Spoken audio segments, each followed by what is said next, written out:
Hello दोस्तों, नमस्कार।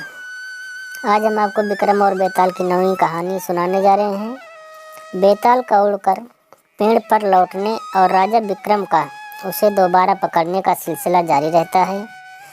इस बार राजा विक्रमादित्य बेताल को फिर से पेड़ से उतार कर ले जाते हैं। रास्ते में बेताल राजा से कहता है, मार्ग बहुत बड़ा है, चलो मैं तुम्हें एक और कहानी सुनाता हूँ, इसे तुम ध्यान से सुनना। बहुत पुरानी बात है। यशकेतु नाम के राजा पुण्यपुर नामक राज्य में राज करते थे। उनका सत्यमणि नाम का एक दीवान था। सत्यमणि बड़ा ही समझदार और चतुर मंत्री था। वो राजा का सारा राजपाट संभालता था और विलासी राजा मंत्री पर सारा भार डालकर भोग विलास में पड़ा रहता। राजा के भोग विलासिता में होते अधिक खर्च की वजह से राजकोष का धन कम होने लगा। प्रजा भी राजा से नाराज रहने लगी। जब मंत्री को इस बारे में पता चला कि सब राजा की निंदा कर रहे हैं तो उसे बहुत दुख हुआ। फिर जब उसने देखा कि राजा के साथ उसकी भी निंदा हो रही है तो उसे बहुत बुरा लगा। सत्यमणि ने अपने आप को शांत करने के लिए तीर्थ यात्रा पर जाने के बारे में सोचा।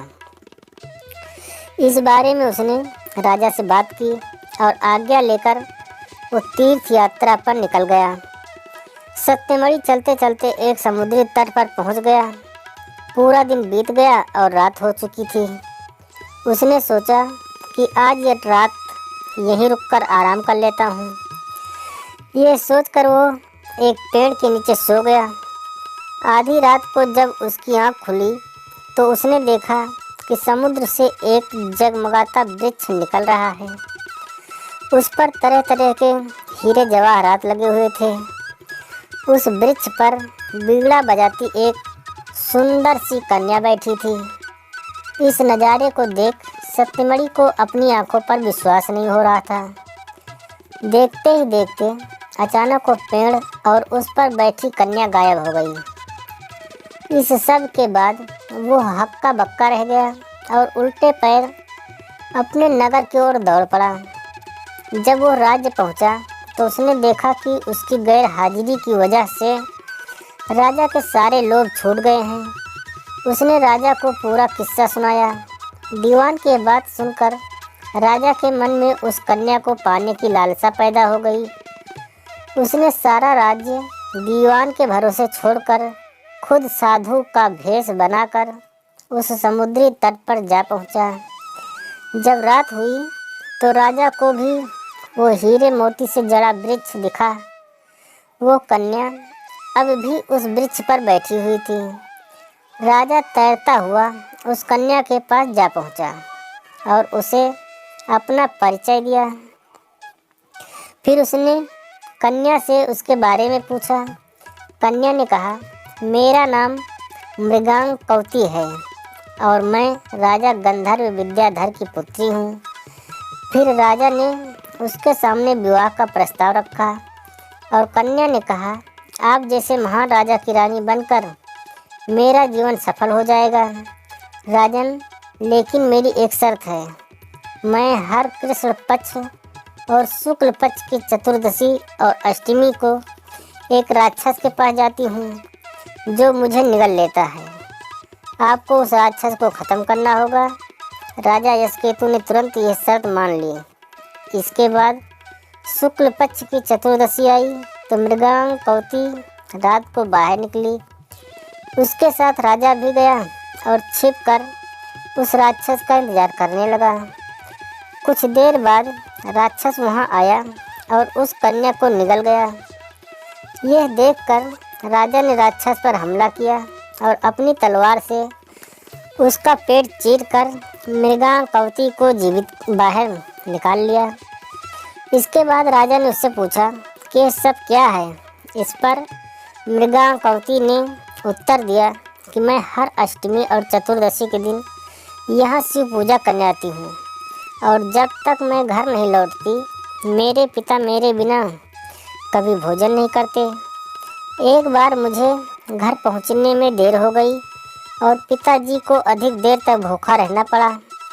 जब मैं घर लौटी तो वो बहुत गुस्सा थे और उन्होंने मुझे श्राप दे दिया कि जब भी मैं चतुर्दशी के दिन पूजा करने जाऊंगी तो एक राक्षस मुझे निगल लेगा, फिर मैं उसका पेट चीर कर बाहर निकल आया करूंगी।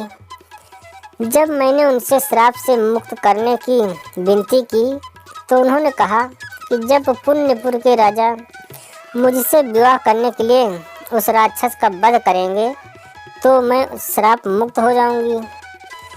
कन्या के श्राप मुक्त होने के बाद राजा उसे अपने साथ अपने राज्य ले आए और धूमधाम से उसके साथ शादी की। इसके बाद राजा ने दीवान को सारी कहानी सुनाई और यह सब सुनकर दीवान की मृत्यु हो गई।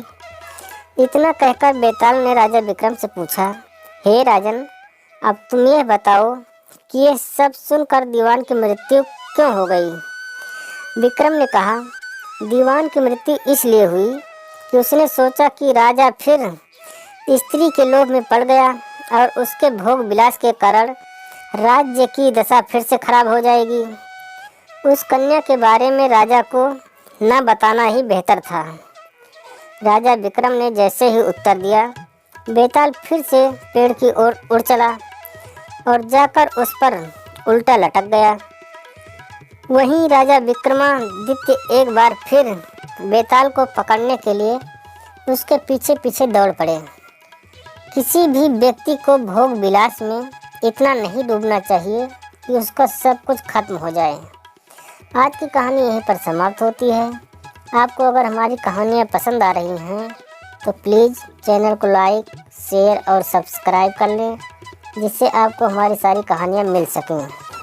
और बहुत जल्द किसी और कहानी के साथ आपसे मुलाकात होगी। तब तक के लिए नमस्कार, जय हिंद, जय भारत, वंदे मातरम।